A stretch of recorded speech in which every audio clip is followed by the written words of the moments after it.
I don't hear very many states coming forth and saying, we got a problem. We have a crisis on our hands. And it's not just in Florida that the crisis is happening, right? What I'm hearing is that these condominium associations are just getting clobbered. This all comes crashing down very soon because the millennials are not going to pay for this crap. Look, when you tell a millennial that they're going to move into an apartment where they're living on top of all of these people and they're going to pay these kinds of fees and they're going to have no control over the cost, these things are going down the tubes, in my opinion. I mean, this is stupid. I've been very vocal about it. I would not live in an HOA or a condo association. No one is going to tell me what color I can paint my front door.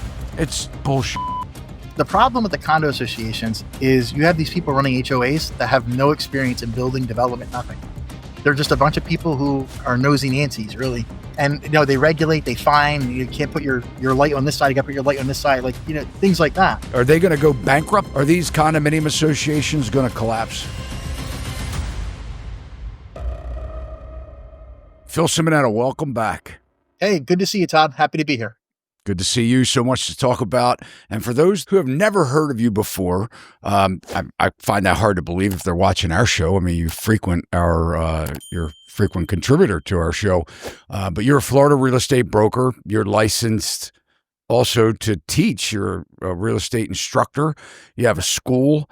And I know you hold licenses in other states as well. But for the ones that are listening, and we're talking about the Florida housing market right now, kind of just go over again what your footprint is. How much of the state absolutely. Do you cover? Yeah. So when it comes to real estate in Florida, my brokerage is based here in Jacksonville. Our footprint is the entire state, 100%, because I do have agents throughout the state. We have 9 agents with us: Naples, Tampa, Fort Lauderdale, Miami, Palm Beach, and Jacksonville.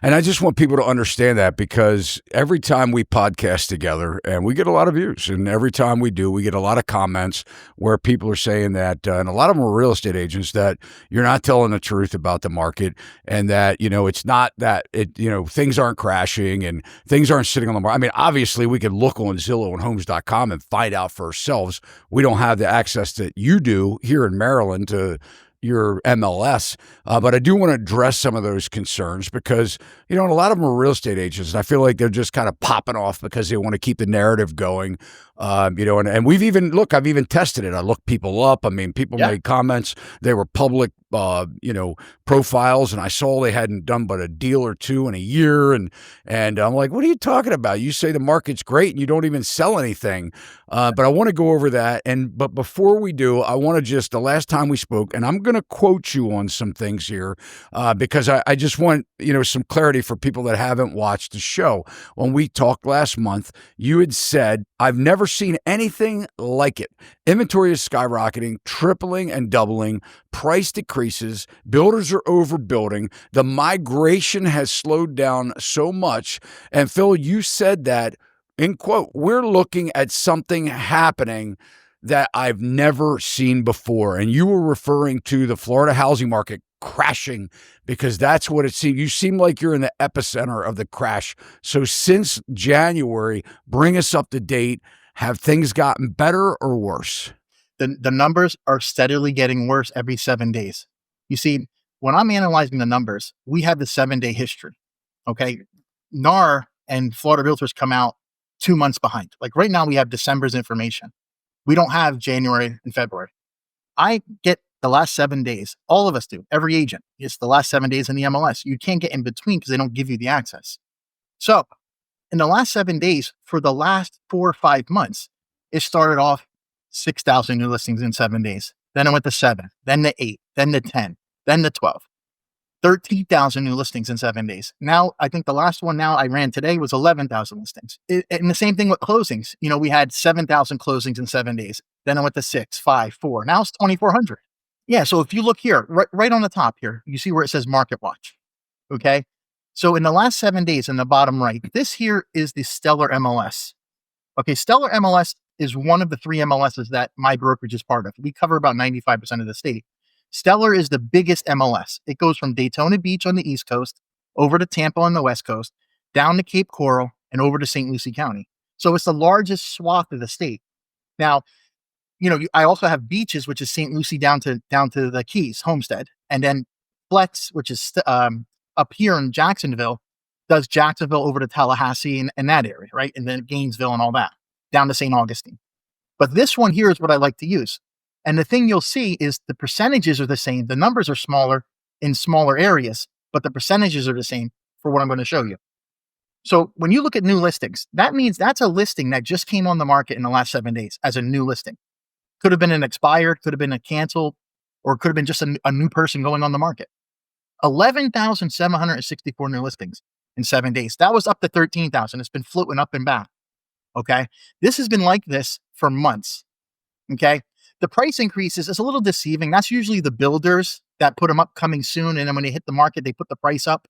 So when you see those, they're mostly the new construction. But look at the number, price decreases. That's people who reduced their price in the last 7 days. That number hasn't been under 10,000 for 4 months. It's crazy, right? Now, back on the market, 2372. That's deals that were under contract that fell apart. So you see down there, you have 8,400 pending. Well, in the last 7 days, the previous pending, 2,300 of them fell apart. That's a quarter of them, right? A little more. Okay, now sold, we have 4,700 that actually closed. That used to be 8,000 months ago, and it keeps steadily coming down. So deals are falling apart. They're not closing. Now, the expireds are anywhere from 1,000 to 3,000 every 7 days. It just depends on the time of the week. Now, what's really scary is you have the expireds, you have the withdrawn, you have the canceled, and then you have the temporary off the markets. Most of them are going to go back on the market on top of the 11,000 you're seeing there, right? Because when they expire or they're canceled, they're eventually going to come back on the market, most of them. So this is what you're seeing. Numbers are facts. They don't lie. They're here.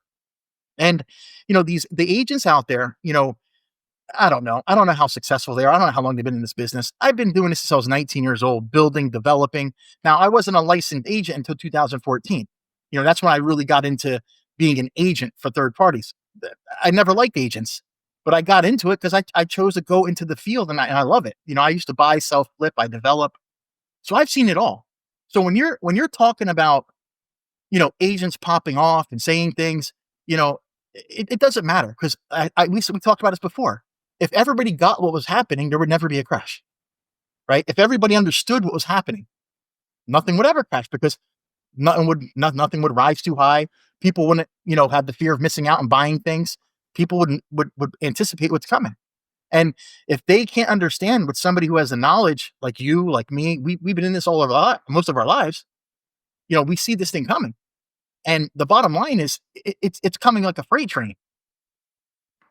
You think that the market's going to continue to deteriorate as we head into the spring? Yeah, that's something that really concerns me because if you look at it now, it's January, February, and look at these numbers. You never see numbers like this in January and February. Phil, I want to, last time we spoke, we debated on, what it was, the benefits of having buyers or sellers or, listings. And, you were saying that you were stacking listings. I see this inventory exploding. I think we both agree that a listing is only good if it sells. If it doesn't sell, it's worse for you because you have to spend money on advertising and photos and videos and things like that. But you had mentioned that one of your deals had fallen apart. And I just want to kind of remind you, if you don't remember the story, but you said that your client had bought a house, had refinanced it, sucked the equity out of it, essentially financed it to the max. Yeah. And that she wants to sell, or whoever it was, and wants to sell. And you had a buyer walk away. I think the discrepancy was $15,000. Is that right? Is that so? The buyer, you couldn't come to grips or whatever. And I said, man, I'd have been chasing the buyer down the street, screaming and hollering the whole way. I would have been, laying in front of the car saying, don't leave. Let's work this out. So you said your seller couldn't come down in price because it would have been less. You'd have to bring money to the table, whatever. Did that house sell? No, we have 3 showings today, though. Like literally, right. As we're. But a month ago, when I told you that you should have taken that $15,000, your buyer should have taken it. Now she's paid another 30 days of taxes, insurance, upkeep, preventing her from moving on with their life, what have you. Do you feel you should have been running after those buyers now? Well, the situation with that property, it's a little unique. Now, let me explain it to you, because I But didn't get it's to not explain the whole selling. picture. But there's a lot of interest because of that assumable mortgage on it, and it's being Another sold month furnished. has gone by, Yeah, no, and I it's get it, not, you don't have a contract. but we have to understand. No, I get it. We have showings. That house is going to be under contract shortly. I'm very sure. I'm pretty sure of it, and I'll update you when it is. But you have to understand this house. Okay, it's being sold furnished. There's $40,000 worth of furnishings. We're already 15,000 under comps. And there's a 4.875 assumable mortgage, which is saving about $393 a month for a buyer. Now, at that price, Maybe if the buyer could get it for $50,000 less here in another couple months, I'd rather have the price than the finance. You know that. which is, and I explained that to her. And my advice to her was take the deal, the 375 instead of the 390. My advice to her was take the deal back then. But at this point, she's not ready to do it. Now, listen, if I drop that price down to 380, 375, it'll go pretty quick. You know, that price will get all day long, any day. It's a 5-bedroom house, 7 years old. I want to keep, I definitely, one day you'll be able to give me the address. I don't want to disclose it now from confidentiality reasons, as you know. I want to ask you, because you're in the news, not Phil Simonetta, but Florida, for your unaffordability. And what do you think about, DeSantis? Do you think he's worried? Yeah, well, he just came out yesterday trying to do something. I think I sent you the article. He's coming out now trying to raise the homestead exemptions to save people more money on the taxes, give them that extra 50 or 75,000 off for the homestead. But now all the local governments, like here in Jacksonville, are against it because it's going to eat up into their school taxes and their local taxes. So you got the local politicians, they want their hands on the money. You got him trying to save people money. It's all political, and he called a special session last month, and none of the representatives wanted to vote on anything. Like, he was forcing them back, and they just wouldn't vote on anything. So there's like a conflict there.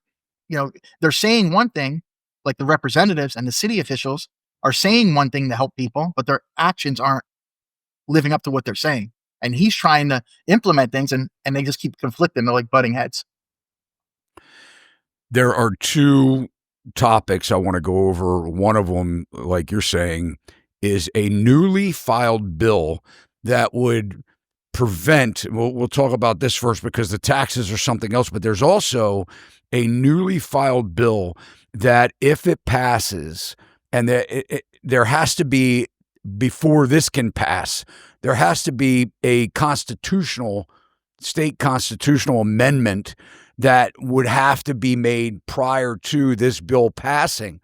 But this is a really interesting one. I tell you what, when I read about it, I thought to myself, man, this sounds like some redlining days on their way back or something, man. It was like, it is some freaky stuff, but check this out.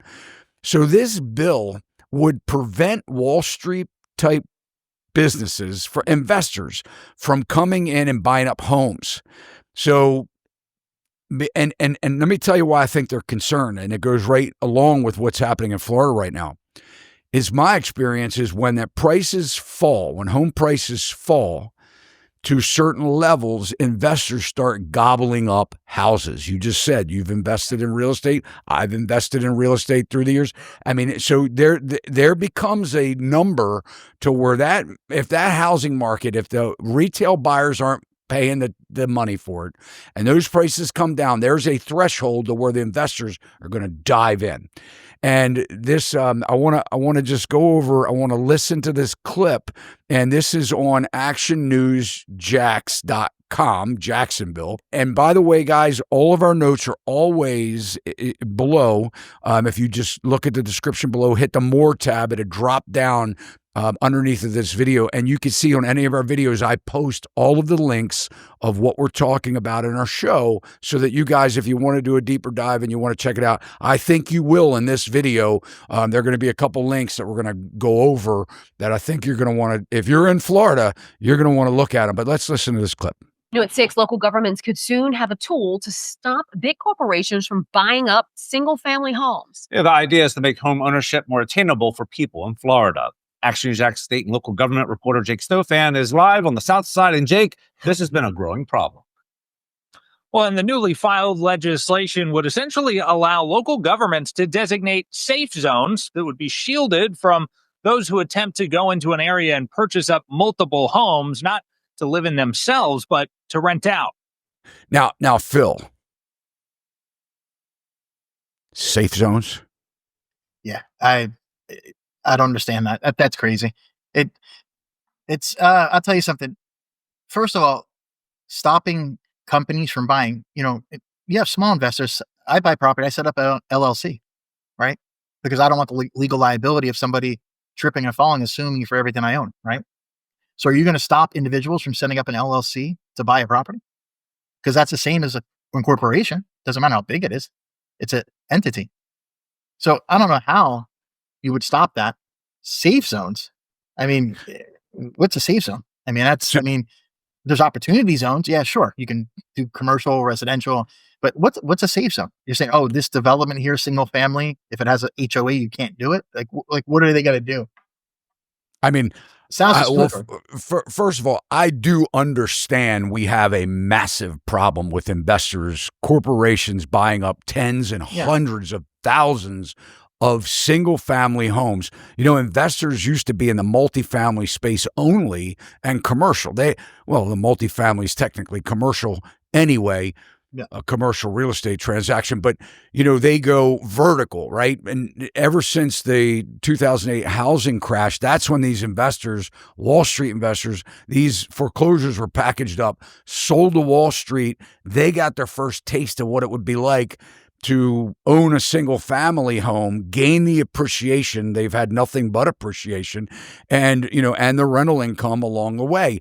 And what happened was a third of the buyers for years now have been investors, right? Institutional buyers buying up this property. There's some counties in Texas in like 2021 that over 50% of the homes sold in these markets were to investors. So it is a legitimate problem.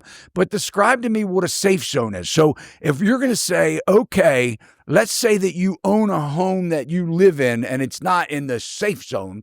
So now that whole neighborhood could be sold as rentals.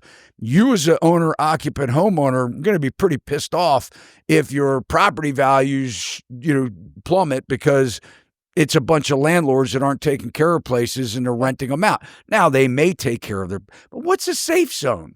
There's two things there. Number one, it would do like what a 55-year-old and older community does, like the housing for older people, right? Those condos. Yeah, but that's ownership, though. That's ownership. But wait. But I'm saying, I'm talking about value-wise. Those communities are always less valued than a community that doesn't have it. Right? Because they sell cheaper. Like you have communities in Boca, you got condos out there, 150,000, 200,000, but they're in these 55 plus communities. That same condo across the street that's not 55 and older, double the price. So if you set up a zone where it's only homeowners compared to investors, that's going to limit the people able to buy, right? So when you're selling a house, you want the most able buyers. That's going to get you the most money for the house. Who's going to pay the most for it? You're eliminating the segment of the people who are going to buy the house. Now, I'm not saying it's right or wrong. And this is the second thing. And something has to be done about it. I have one listing. I got 3 offers in the same day within a couple of hours, which I thought was odd, right? In this market, they were all from LLCs. And I thought it was odd. So I looked on Sunbiz and I started looking up the LLCs. Okay. Invitation Homes owned all 3 of them. So they were bidding against themselves, trying to bid the house down. That should be crooked. I mean, that's criminal. That's like, that's what I meant to say. I called them. I called them up. I called each one of the submissions. It wasn't submitted from an agent. It was submitted from them saying, "Oh, you can represent me," but like the wholesalers. And I called them and I left a message saying, "Listen, I got 3 offers." I told them, not a call back, nothing. They disappeared. But it's I guess they have teams of people, and they're seeing houses that they may be interested in, and they're bidding Yeah, I they don't think don't, I'm the only and one. one team doesn't know that the other team put in an offer on the house. Yeah, Or maybe they do. Or maybe they do. Of course they do. You know? I'm sure that they do. I would be shocked if they didn't. Yeah. I mean, you're a corporation that doesn't In a couple know hours. what's happening. Yeah. Do you think, and here's the real issue, what's your opinion on investors buying single family houses? It's hard to say, Todd. I mean, I know for a fact I sold houses to hedge funds, to investors that overpaid by 20, 30 grand, which pushed the market up. I had that one in Cape Coral we talked about before. I had a couple interested in buying it, and I had a hedge fund buying it. And the couple offered a full list price. This was multiple years ago. And the hedge fund came in 30 grand over. And they bought it. They never even came to inspect it. The house needed some work. It needed little things. They never even scheduled an inspection. Was it open door? It just sounds like open door. No, it wasn't open door. It wasn't open door. I have to go back and look. But it was a situation where those kids wanted the house, but what's the seller going to do? They're going to give me 30 grand more. Are you going to be able to do? They paid over. It was a cash deal. And not only that, but they let them stay there for free. How long do you need to stay, Mr. and Mrs. Seller? Oh, you need an extra 6 months? No problem. Turn your deed over to us. We'll They settle. didn't even do an inspection, Todd. The well pump needed to be replaced. They didn't even do an inspection. Well, it was crazy.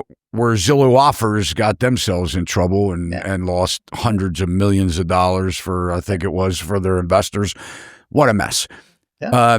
I don't how think. Do you limit it? How do you limit it? You can't I don't know. It's free market.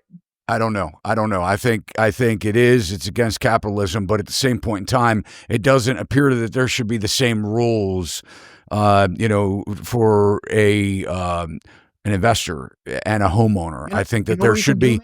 It shouldn't just be the homestead tax credit either. It should be. You know what you can do? Maybe if a corporation buys it, it's a different tax rate. Maybe if a corporation buys it, there's a different insurance rate.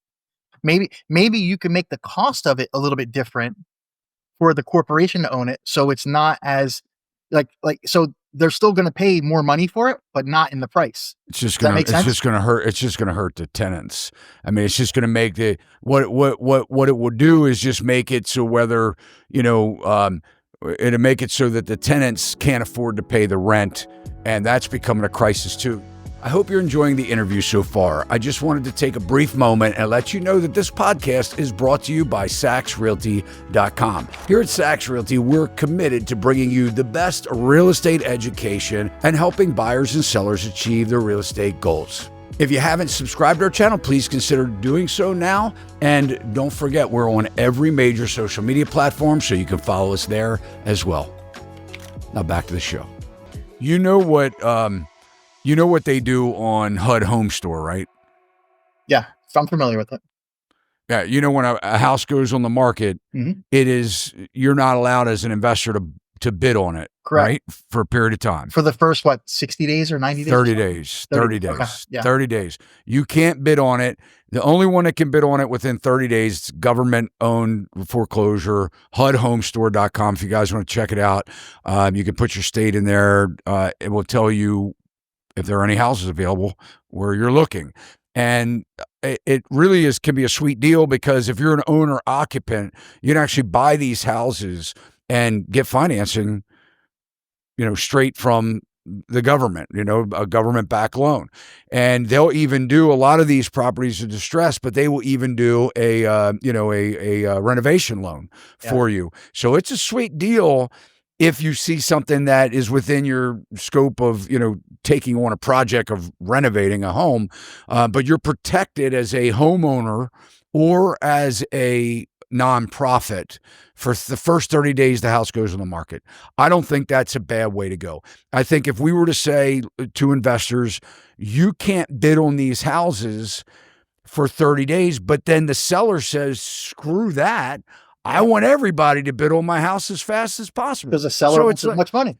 Because the seller wants as much money as they can get. And so you're back to this, beating our skulls together saying, okay, well, how do you prevent a corporation from overspending and giving a seller more money and giving them better terms than a homeowner could do that has to get a mortgage and there are contingencies like home inspections.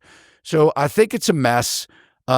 This would never have happened had we not manipulated, in my opinion, had not manipulated the Fed rate and, dropped these interest rates to zero and, allowed, 2.74% 30-year fixed rate mortgages was insanity. And that caused these asset prices to skyrocket. And then we fueled it with printing money, and we printed more money in 2 years than we did in 200 years. And so we stimulated the market when we didn't have to. We dropped interest rates when we didn't have to. Therefore, times of crisis. We were in booming times. It was the pandemic boom. It wasn't the financial collapse. The pandemic was very bad in many ways. I'm not saying it was good at all, but it was a boom, an economic boom, at the same time that we had supply chain issues and everything else. For sure.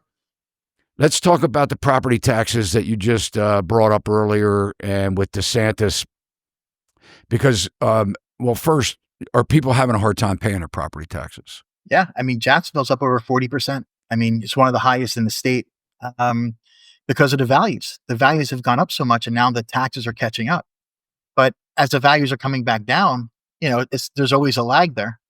And you have people on fixed incomes, man. And, they just don't have, some of them have their houses paid off. They're just on fixed incomes and they just don't have the money. And they're going to either get behind or going to get in trouble. They're going to have to take loans out if they can. It's a bad scenario. And then the insurance has doubled and tripled on them too. People are in bad shape. There's not a lot of publicity and a lot of people talking about it. People think of Florida, they think of retirees, elderly people that go to the Sunshine State to be warm, and snowbirds. If they're up north, they have a place down, in Florida to spend winter months. Do you think a lot of the people that are struggling financially, not being able to pay their insurance and their taxes, do you think they're elderly, the retirees that are experiencing this? And are they sellers? Are they the ones selling? Yeah, I just talked to a guy yesterday making calls. I was doing live calls with the apprenticeship, and I talked to a guy in Bradenton, just 15 minutes from Tampa. Him and his wife been there for 25 years, probably in his 60s. Just in conversation with him, he's moving to Tennessee. And his story, he paid the house off. They live here. They can't stand the traffic. The people have changed. It's not what it used to be. He's moving to Tennessee. That's the third client I had that did that. I give DeSantis, and I don't know DeSantis, and he's not my governor, so it's not like I follow him very closely, but I don't hear very many states coming forth and saying, we got a problem. We have a crisis on our hands, and it's not just in Florida that the crisis is happening, right? It's an affordability crisis like we've never seen before with housing. This dates back to the 70s, right? And when probably worse in many, many ways, because now everybody's working in the household. And back then it wasn't odd to only have one working, one income per household for family, because the mom was working in the home and raising the kids and things like that. So we're now in a different scenario where the affordability sucks and everybody's working. The dog's working. They got the dog out working, to make extra money. You got the dog on Instagram. Right. So you look at it, and so you hear DeSantis is standing up saying, look, we need to make these changes. We need to drop property taxes. Yeah, I want to pull this up. FloridaPolitics.com published an article recently talking about this bill that tax property tax savings for homeowners. It's Bill HB 359. Again, links are below, but basically, it's an exemption for real property in accordance. They would have to make a change to the state constitution, but This is the one. essentially what it would do is it gives you an exemption of $100,000 additional dollars if you're living in the house. It's your homestead. From what I understand, this is the way it works. If you have to be a homeowner, owner, occupant living in the house. It's part of the homestead tax credit at that point. But what happens is they take $100,000 and shield that off the value. So let's say your tax assessment's $350. Essentially, if that's what you're being taxed at, is $350.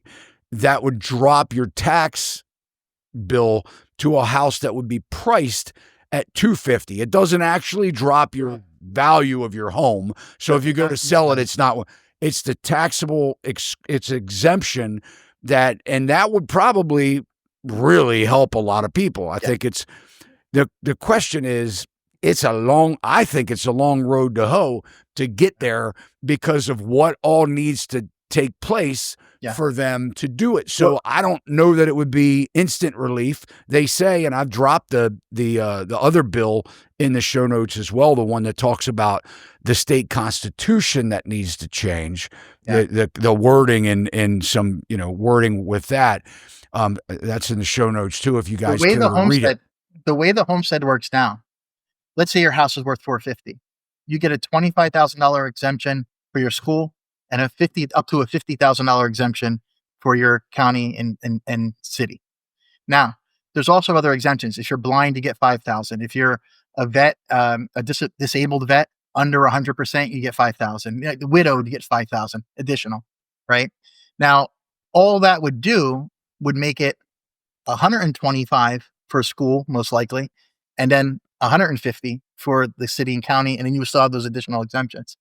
So what would happen is the school taxes would take a huge hit, and the city and the county governments would take a huge hit. And that's the battle I was talking about earlier. The city officials, the school boards, they're like, whoa, we need the money. Because, if you go back, one of the videos you did with the gentleman from Texas about the taxes and about the assessments and all that stuff, that was all out of whack.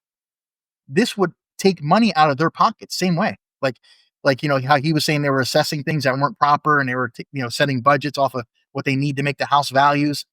So by taking this extra $100,000, it's going to knock that 25,000 to 125 and 100 to 150. That's a big savings in taxes, and that's a lot of money out of the school processes and out of the city and local. So you got to stop wasting money. That's hey, they should hire Elon Musk too, maybe. I mean, they should stop wasting money. I mean, you know what? It infuriates me to hear about the school taxes. Let me tell you something. You know how many teachers buy their students' supplies because it's not provided? They don't have. Where does the money go exactly? I mean, I'm curious. Like, these schools don't get renovated. Never, right? I mean, it's like, it takes an act of Congress to renovate a school or to build a new school. Where's the money go? There's no accountability, Todd. Where's the money go? You and me, we got to do a tax return every year and show them everything. Where do they do a return to show us where their money is? All the money they collect, right? That money goes wherever they want it to go. Who knows? You and me do something like that, we have problems.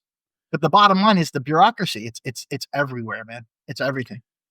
But do you think that would help people out to drop that $100,000 in additional I'm trying to think exemption? in my head, if you just the typical homestead now saves them about $1,100, $1,200 on an average. Like, I'm just trying to use percentages in my head on a $400,000 house. So if you take an additional 100, you're probably talking another $1,500, $2,000 off the taxes. Like, I'm just using, just in my mind, just estimating. I mean, I'm not to the penny there. But you're probably looking at whatever your tax bill is, another $1,500 to maybe $2,000 off. I mean, that's significant. I mean, and then if they can help with the insurance a little bit, but I mean, taxes in Florida, each county, each school area is different. The rule of thumb is 1.8%. Like, when you're buying the house, rule of thumb, before you go in and figure it to the penny, you figure 1.8%. That's approximately, so you can get an idea. Hey, I'm buying something for $500,000. 1.8%, my taxes are going to be that, and you just estimate it until and then you go in and you break it down to the penny. But 1.8 is like the rule of thumb. Now, if you can take that 1.8 and you're taking off, 15, an additional $2,000 off of that, $3,000 off of that for a homesteaded property, that's significant for people. $300 a month, Yeah.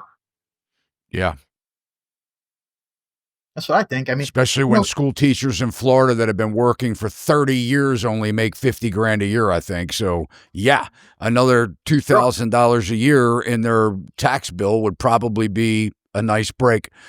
Yeah. Tell us about the crisis that's going on with the condos, because what I'm hearing is that these condominium associations are just getting clobbered. First of all, I think it's the stupidest thing ever that they came up with this idea of, we're going to pass off the government, is going to not regulate. We're going to push regulations in these communities, these new communities, to an HOA or a condominium association, and they're going to build a business within that community. And people get on the board for their own whatever, to make changes and do things. The prices always go up. They special assess the owners that don't have the money. Oh, you're getting especially $100,000. Well, these people don't have $100,000, and they can foreclose on your house if you don't pay your HOA or your condo fees. In 30 days. In 30 days, people don't realize it's a 30-day process. What's going on with that? Are they going to go bankrupt? Are these condominium associations going to collapse? They're on the way to it because they don't have the money, and the owners don't have the money. The problem with the condo associations is you have these people running HOAs that have no experience in building, development, nothing. They're just a bunch of people who, are nosy Nancy's, really. And they're on these boards, and they're like, they're like condo commandos. And, they regulate, they fine. You can't put your light on this side. You got to put your light on this side, things like that. But the problem is there's 3 million condo buildings that were built before a certain time period that need renovation. They need upkeep, right? And they've been putting the upkeep off. The one collapsed, right? Well, the one collapsed. Yeah. But nobody looks at the facts. They all want to talk about the drama. That building collapsed because they've been putting off maintenance for the last 20 years because nobody wanted to pay for it. So that building collapsed because they kept pacifying it and putting it off and putting it off. And the people at fault were the people who kept putting it off. Look, just because you don't want to pay something, that doesn't mean you can't pay it and keep putting it off. That building collapsed because of lack of maintenance, not because the building fell. Yeah, there was some poor construction. There were some problems with the guy laying the footers, after all that. But that wouldn't have collapsed the building if it was maintained, right? All that rebarb and stuff that was sticking out in the garage, years that's been there, water dripping down, that was all found out in the investigations. Nobody's talking about it, but they sued for $1 billion, right? But people lost their lives. Yeah. It's sad to say it. It was, I think, terrible. like 22 people lost their lives or something like that. It's awful. Yeah. But that was preventable by maintaining the property. Do you think, well, people don't have the money. So, I mean, the condominium associations didn't pull enough for their reserves. They didn't have the studies, the reserve studies years ago to start saying, well, these things will need to be paid into starting now for 10 years from now, 15 years, 20 years from now. Now they are into, well, we got to make these, $1 million renovations. Everybody has to pay $50,000. They don't have the money in a small and a lot of them are small condo associations. Yeah. What do you tell people that are wanting to buy a condominium in Florida?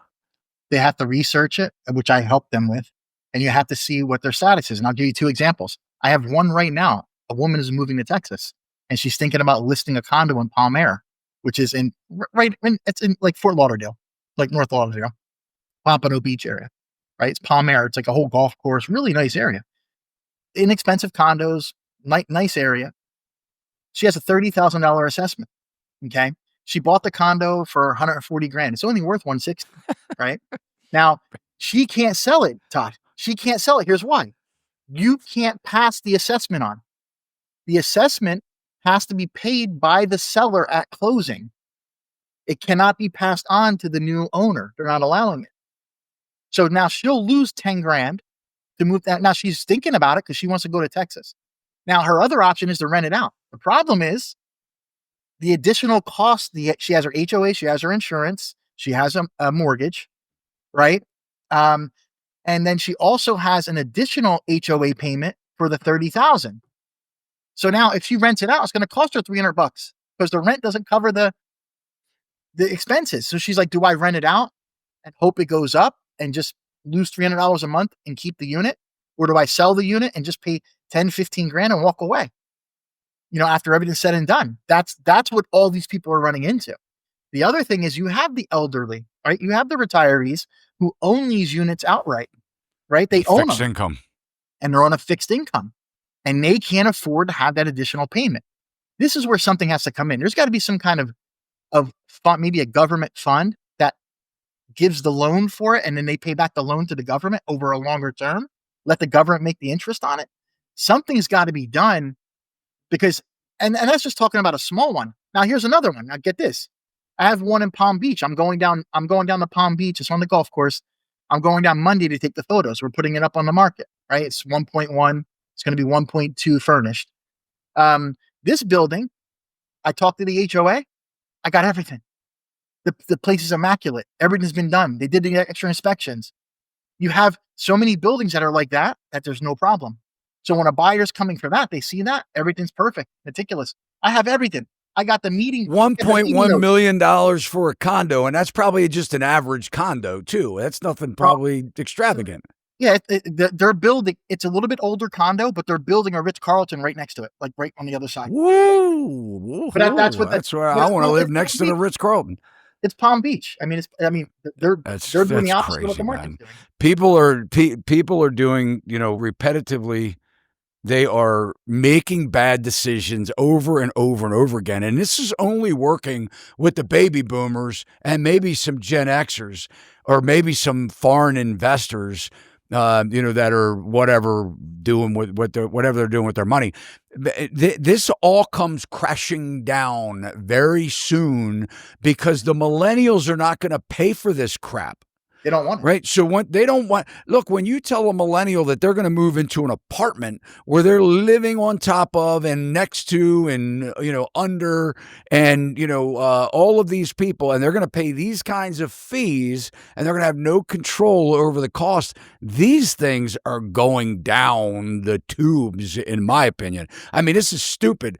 I would never, and I'm in the real estate business, and I have clients of mine that buy into HOAs and buy condominium associations. I've been very vocal about it. I would not live in an HOA or a condo association. No one is going to tell me what color I can paint my front door, or that give me a $50 fine because I left my trash can out, 3 hours longer than it was allowed to be out after the trash pickup. No, not happening. I'm not having somebody walking around telling me I got to take my wind chimes down on my patio or my bird feeder. I always tell them. I tell them the same thing. I give them. I say, "Are you sure you want this? Here's what you're involving." You got to understand too. A lot of people in Florida don't want the headache. They'll move into a condo. They got a headache.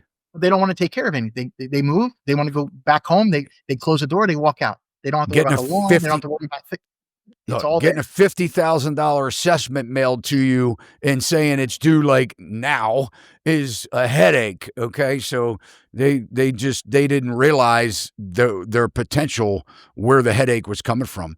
Yeah. I want to talk about real estate agents here for a minute, because you told me a lot of them are getting out of the business. We now know that as an NAR report. I mean, maybe we can believe this one. I don't know these stats, but I think it was 71% of real estate agents in 2024 did not sell one house, one transaction. They made zero, not a dollars in real estate sales. 71%, 29% of them, probably most of them didn't even make a living, but NAR is collecting fees. They're paying realtor dues, all this other stuff that goes along, MLS, all that crazy stuff. Probably the Sunshine Fund for their broker for coffee. Maybe they take advantage of that. Maybe they pay $30 a month for coffee and donuts at their brokerage, and they use $60 worth because they don't have anywhere else to go other than their office and chit chat. Obviously I'm being sarcastic, but my point is, what are these agents doing? Because if 71% of them aren't making a paycheck, and they're probably the ones popping off saying that the housing market's never going to crash, we're all wrong. People say, well, you've been talking about it since 2022. Real estate is a slow moving market. It doesn't like crash overnight. But I'll tell you one thing: we certainly aren't seeing what we saw in 2021. So it is moving in that direction. The exuberance is gone. Buyers are not falling for that anymore. And when I hear people say, well, when they lower the interest rates, all that's going to do is make home prices go up. No, it won't. It may get the houses that are on the market sold at the price they are now, but they're not going to go up if interest rates come down because people can't afford it. 2 points I like to make to that. Okay, so 71% of real estate agents, I thought it was 74, but whatever it is, it's 1.2 million basically. The problem is these people are representing people and trying to get deals done. And buyers and sellers have to really look at an agent before they hire them. And this is the proof. This is like sending off alarms because you have inexperienced agents, you have people who aren't working, and they're betting, they're doing everything they can to try to get that deal. And they're telling them what they want to hear. They're telling, oh yeah, we can sell it for this price. Oh yeah, what do you want? You want 50,000 more than it's worth? Yeah, we'll get you 80,000 more than it's worth. They'll put it on the market. That's why there's 3,000 coming off expired, right? You have these agents, just because they didn't close them didn't mean they didn't list them. That didn't mean they weren't working with buyers running around all over creation trying to find a house. They didn't get a deal closed. I'm sure a lot of them are spinning their wheels because there's no training for them, and a lot of these brokers just throw them out there, right? A lot of these agents don't succeed, not because they're lazy or not because they're stupid. It's because they don't know what to do. You go get a job. But listen, hear me out. You go get a job. You walk in, you got a list of things to do. You do your work, you punch out, you go home. This business, nobody tells you what to do. You go to that's self-employment, man. That's just any job that you start your own business, it's not for everybody. But hear me out. That's why 86% fail. And there's nothing wrong with that. It's attrition. But what I'm trying to say is buyers and sellers, before you hire somebody, you really need to research. You need to know you have somebody here that has experience. These 71% should not be in the business. Some of the worst ones are the ones with the experience. Well, that there's a very good point there too. There's a very good point there too. Right. But listen, you're only as good as you hold your ethics and standards, right? Listen, I have agents. I know agents that do so much, and they're, ethically bankrupt, morally bankrupt. But that's not the point. The point is, you in this business, as the buyer, as the seller, when you're signing your contract to be represented, you got to make sure that person is qualified to represent you. You can't take somebody dancing around on TikTok and all this crazy stuff and close 3 deals in their lives and tell you all this. I'm on TikTok. Yeah, but not in pink shoes dancing around. but I'm just saying, but the point I'm trying to make is, you really, this investment that you're making, you have to have an agent that knows what they're doing. And I'll give you an example. Okay, I'm working with buyers right now, almost 3 months. When I work with buyers, my consultation with them is, here's how we're going to try to find your house. We're not just going to go in the MLS. I'm going to send you a search. Yeah, okay, but that's not where we're just going to look. Okay, I look at every assumable mortgage. I look at every VA and every FHA out there. You can go, there's a website, withrome.com. Go to withrome.com, put your zip code in the country. It gives you every assumable mortgage. It pulls them just like Zillow from the MLS. Okay, gives you everyone in the zip code. Okay, I start there. You look at those deals because the mortgage is the asset, not the house, the mortgage. The second thing you need to do is you need to look at with attorneys, right? Divorce attorneys and estate attorneys. I call them up. Listen, hey, I have a school and a brokerage. I have buyers right now looking to buy a property in this area. They want to get. You're talking about strategies. You got to be aggressive, Phil. You're talking about strategies. You just showed me 13,000 or 11,000 houses in the last 7 days came on it. You don't have to track down attorneys, brother. This inventory is busting at the seams. It's skyrocketing, and this is the beginning. These buyers are going to be able to fish for deals all day long. And here's the problem that I have. Here's the problem I have. You're talking like a lender, like date the rate. The rate the rate is never a reason to overpay for a house, because what happens if you go on an assumable mortgage and you're like, oh, this is worth $800 a month, which could be true. That could be true. It may be fine. But what's saying that that house is worth the price, even with the assumable mortgage? Because I would rather save $100,000 on the house if the inventory explodes, the house prices start crashing even more than they are right now. It's always more important to have a better price than a better rate. That's a very good point. Hear me out. Hear me out on this. Just hear my side of it. Hear me out, right? I understand that, right? If the house is going to come down, so let's say the house comes down 100 grand. Long term, house is going to come back up in value, right? You don't. But if they don't stay long term, nobody stays long term. Hear me out. But this is a strategy. This is your investment now. You have to think about what's the best investment. It's going to be 10 years minimum. I agree. 7 to 10. I guarantee it. I agree with you. But listen to me. Right now, to buy a house, you have to look at your investment. The mortgage is you get crushed on HOA and condos, you get crushed on insurance, you get crushed on property taxes, but I got a 4.79% mortgage rate and overpaid for my house $80,000. But you don't overpay. We offered 40 grand under, thinking it's going to come down that or more. But you have to use a strategy to do. Nobody does. But listen, the only people buying right now, Todd, are people who have to buy. You don't even work with buyers. You tell me you don't even want to work with randomly, buyers. Sporadically. And you're spending time calling divorce lawyers. Listen, that's why the ones I work with, I make sure, listen, the one I work with, Todd, the ones I work with are extremely qualified and know what they're doing, right? I'm not going to go around and work with buyers that aren't sure. These guys, 100,000 down, they're ready to go. The first time home buyer, they're getting the grant and everything's in place. I don't mind doing the job for them. I can't believe you haven't sold that house for 15th, the one that walked away for 5th. I was saying to myself, driving into work today, knowing that you and I were going to talk, I was saying to myself, Phil's going to tell me he sold that house. Anyway, look, I'm working so hard on selling that house, man. That woman, she wants to leave the country. At the very least, you want to be able to come on the show and say you got more than the 15 grand that you should have had, taken a month ago. All right, look, it's just a matter of time. Let's read some comments from our last show, because I want to, kind of give some credit to people like Lisa Grace.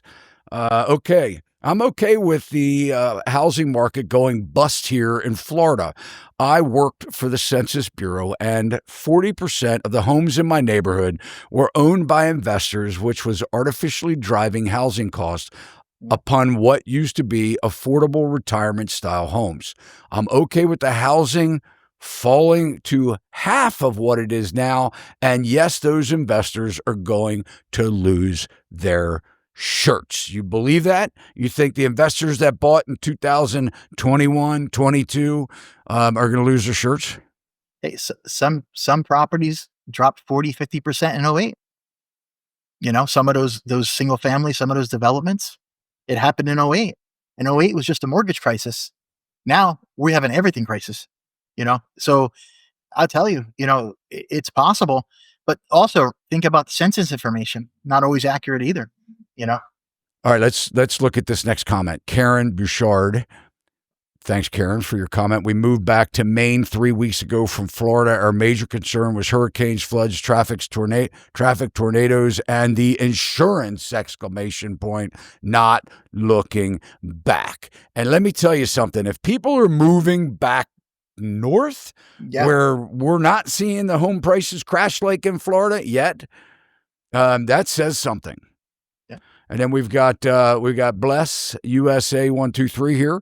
Florida has historically been a state for the retired, elderly, affordable housing, but the FOMO hype has thrown Florida into an unaffordable nightmare. And I think we've been talking about that. Yeah, hype and greed, man. People are greedy. They want as much as they can for it. And then here we have Kiko Hunt, 4835. I'm a broker for a property management company in Orlando. Just to clarify, and this was to your comment about there is no rent control. Florida does not have rent control. The most recent proposal for rent control was denied by the state. However, enforced landlords to give a 60-day notice to the tenants if the landlord is increasing their rent by more than 10% or not renewing. Yep. In one of our previous videos, I did mention, I said I thought there may have been, it was a different state that I'm licensed in. I wasn't sure. And I did say that I wasn't sure, but they do So have Phil, 60 days now. do you think landlords do that? Do you think they give the proper notice to tenants before just Well, jacking their rent? I'm dealing it right now with two of the listings. The tenant lease ends February 28th, but they have to let them stay until end of March because they didn't give the 60 days. They didn't update it, the property management company. So they have to. There's no choice. Like if it's a property management company, they have to do it.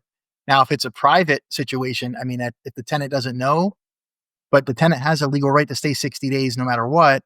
So even if the lease ends February and they don't tell them to the end of February, they got to stay till 2 months after. That's just the law now. That just went into effect January. So I'm dealing with on two deals right now, actually. Yeah, we have a new law that went into effect in October here in Maryland, where now a landlord that wants to sell their property, if it's tenant occupied, they have to give that tenant a notice, allow them 30 days to tell them what if they want to buy the house for the price that they're going to advertise it. And if they decide to take less than 10%, I believe it is, of an offer, let's say they put the house on the market for $400,000, and they give the tenant, I go to you and you're my tenant, I say, Phil, you want to buy it? I'm going to list it. I got to give you 30 days. You could drag me out to day 30 and say, no, Todd, I can't afford to buy it. And I go, okay, so I put it on the market at $400,000, and then it doesn't sell, and I get another investor or somebody wants to buy it, and they offer me $360, and it's 10% less than what I had.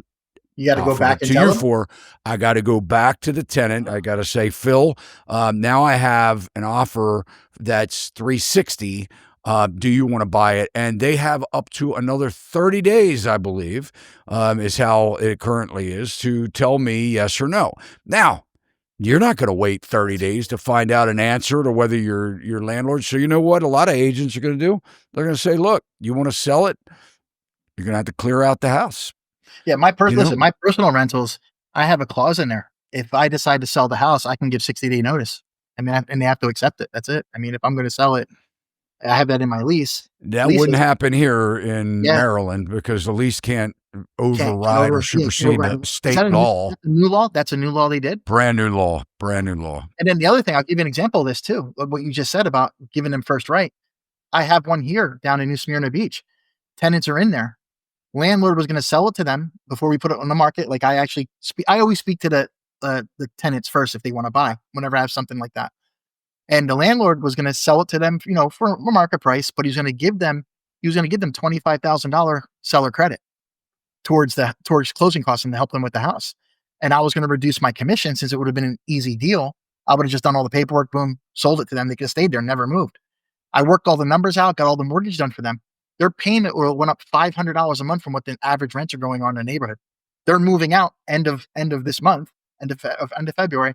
They're renting a house in the same neighborhood for the same price. It would have cost them $500 more to buy it than they're renting this one same house in the neighborhood just around the corner. So that's something that we're dealing with too, where that affordability index, right? It's cheaper to rent. Remember, we talked about this before, where I look around the cities, it's cheaper to rent than it is to buy. And that was a perfect example. I mean, you're going to run into that there too, because what they're renting it for probably isn't what all the expenses are going to be in a lot of those cases, What goes up will come down. Oh, they're coming. Yeah. Oh, sure. All right. So here's another one. Alejandro Andorizo. Sorry if I said your name wrong. I'm a realtor in Florida.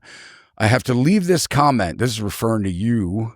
You are right on some points, and you're exaggerating and manipulating others. This is a national crisis, and multifamily buildings are overbuilt in all states. I think you were referring to state one, maybe. I mean, I don't know what he's talking about. Yeah, I don't know. I mean, first of all, there's not enough households in America. They're built. How many? We know that. That's a fact, right? Oh, I don't know. I think when we find out if we did an assessment of all the houses that sit vacant, the ghost inventory, the short-term rental inventory, we don't have a housing shortage. no way. I mean, we've been on population decline except for immigration. But I'd like to know We've- the points he was talking about, because I'm not sure in detail. I think you had said something about multifamily buildings that people that we didn't have enough places for them to live or something like that. I don't know. I don't remember. I wish I could address him. I don't know. Blissfully blessed 1979 buyer's agent here, loving it. I'm golden. I totally disagree with the statement. It's not a seller's market. I've closed 9 deals in 60 days. My 2 listings haven't moved. The ball is definitely in the buyer's court. Must have been cash deals. Close them all in 60 days, huh? Yeah, I don't know. I mean, that's We're down 40% right now. Yeah, I'd like to know the deals. I mean, hey, God bless her, but the point I'm trying to make. I think the point is here when you and I were talking about, and you were stacking sellers, and we had the conversation that said you can have all the listings in the world, but that doesn't mean that you're going to make any money if they don't sell. Right. I think that's what they're referring to, that they think it's a buyer's market. And I agree. I tell you, if you're a real estate agent out there always has been this list to last, kind of saying in real estate, to where, if you want to last in the business, you have to be predominantly a listing agent, because, you can make money while you sleep. You don't have to drive people out. They're showing your house and then presenting you with offers and things like that. I think personally, the buyers are going to be the gold, and that a good buyer's agent, I would say, would be hands down better than a listing agent in this coming change of the market. It's 50-50. And we always talk about that. My bottom line is, I'm talking about efficiency as an agent and to run your business, right? Your efficiency. Me as a listing agent, I focus on that. If you price a house right, it's going to sell. Buyer's coming, right? You just got to list it right. 2/3 of my deals, I bring the buyer from the marketing. So I'm transaction broker on the deal. Well, you better bring a buyer for your one that's still in the market that for $15,000 would have been sold. As information for agents, you got to think about this, Todd. Trust me, man. It'll be done. But hear me out on this. As a listing agent, okay, you're talking to sellers, your expired listings, you're calling them, you're setting appointments, you're getting listings done, right?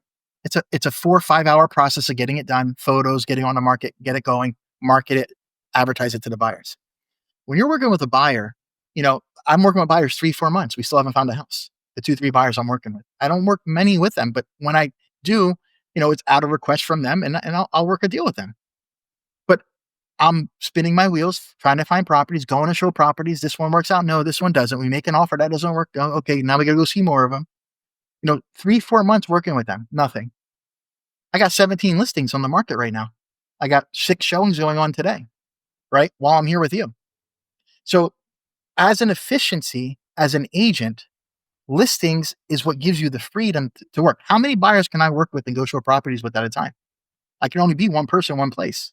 But I hope you can eat when those listings don't sell. But listen, the sellers have to come to reality. And here's the thing, though, Todd. When I'm talking to them, I'm giving them reality. They're expecting to have to come down. The problem we're running into, we talked about this before. Anything bought in the end of 2018 to today, the buyers are in trouble. They paid too much. The rates aren't as good or assumable. From middle of 2018 and back, they're golden. They have tons of equity. They can drop. Except for the one that took all her money out. Well, she had a situation where she had to. There was a family situation. She had to. There was no. She still. A lot of people refinanced. They took their equity. When she refied at the 4.8, it actually went down. It helped her.